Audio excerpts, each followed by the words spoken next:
বাংলাদেশে দীর্ঘদিন সংখ্যালঘু নির্যাতন ও ইসলামী খেলাফত প্রতিষ্ঠা নিয়ে যুক্তরাষ্ট্রের গোয়েন্দা প্রধান তুলসী গ্যাবার্ড যে মন্তব্য করেছেন তাতে গভীর উদ্বেগ ও হতাশা প্রকাশ করেছেন প্রধান উপদেষ্টার কার্যালয়। বিবৃতিতে প্রধান উপদেষ্টার কার্যালয় বলেছে, মার্কিন গোয়েন্দা প্রধানের এমন মন্তব্যের পেছনে কোনো তথ্য প্রমাণ কিংবা সুনির্দিষ্ট অভিযোগ নেই। তার এক বক্তব্য এক তুলিতে পুরো জাতিকে অযৌক্তিকভাবে চিত্রিত করেছে। বিশ্বের অনেক দেশের মতো বাংলাদেশেও চরমপন্থার চ্যালেঞ্জ মোকাবেলা করছে, কিন্তু আইন প্রয়োগ, সামাজিক সংস্কার ও সন্ত্রাস বিরোধী অন্যান্য প্রচেষ্টার মাধ্যমে এবং যুক্তরাষ্ট্রসহ আন্তর্জাতিক সম্প্রদায়ের অংশীদারিত্বের ভিত্তিতে বাংলাদেশে ধারাবাহিকভাবে এই বিষয়ে কাজ করা যাচ্ছে। প্রধান উপদেষ্টার কার্যালয় বলছে, আমরা গভীর উদ্বেগ ও দুঃখের সঙ্গে লক্ষ্য করেছি যেখানে তিনি বাংলাদেশের ধর্মীয় সংখ্যালঘুদের নিপীড়ন ও হত্যা এবং দেশে ইসলামিক সন্ত্রাসীদের হুমকি সম্পর্কিত মন্তব্য করেছেন, যা ইসলামিক খেলাফত প্রতিষ্ঠার উদ্দেশ্য থেকে উদ্ভট বলে তুলে ধরেছেন। এই মন্তব্য সঠিক নয় এবং বাংলাদেশের সুনাম ও ইমেজের জন্য বিভ্রান্তিকর এবং ক্ষতিকর।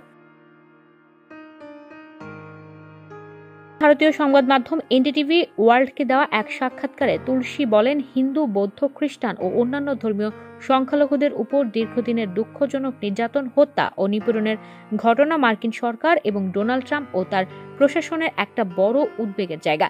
এনডিটিভির সঙ্গে সাক্ষাৎকারে বাংলাদেশের প্রসঙ্গে কথোপকথনের সময় ইসলামী খেলাফত প্রসঙ্গ ওঠে। এ বিষয়ে তুলসী গ্যাবার্ড বলেন, চরম ইসলামীপন্থীদের হুমকি ও অন্যান্য সন্ত্রাসী গোষ্ঠীর বৈশ্বিক যে প্রচেষ্টা, তাদের সবার শিকড় একই আদর্শ ও উদ্দেশ্যে মিশেছে। তাদের সেই উদ্দেশ্য হলো ইসলামী খেলাফত প্রতিষ্ঠা করা। এটা স্পষ্ট তাদের কাছে গ্রহণযোগ্য ধর্ম। আর খেলাফতের মতো মতবাদ তারা প্রতিষ্ঠা করতে চায় সন্ত্রাস ও সহিংসতার মাধ্যমে।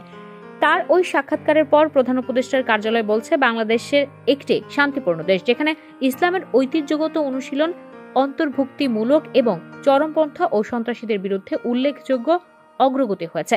বাংলাদেশকে ইসলামী খিলাফত ধারণার সাথে অমূলকভাবে যুক্ত করা বিশ্বজুড়ে শান্তি, স্থিতিশীলতা এবং উন্নতির প্রতি নিবেদিত অসংখ্য বাংলাদেশী এবং তাদের বন্ধু অংশীদারীদের কঠোর পরিশ্রমকে অবমূল্যায়ন করে।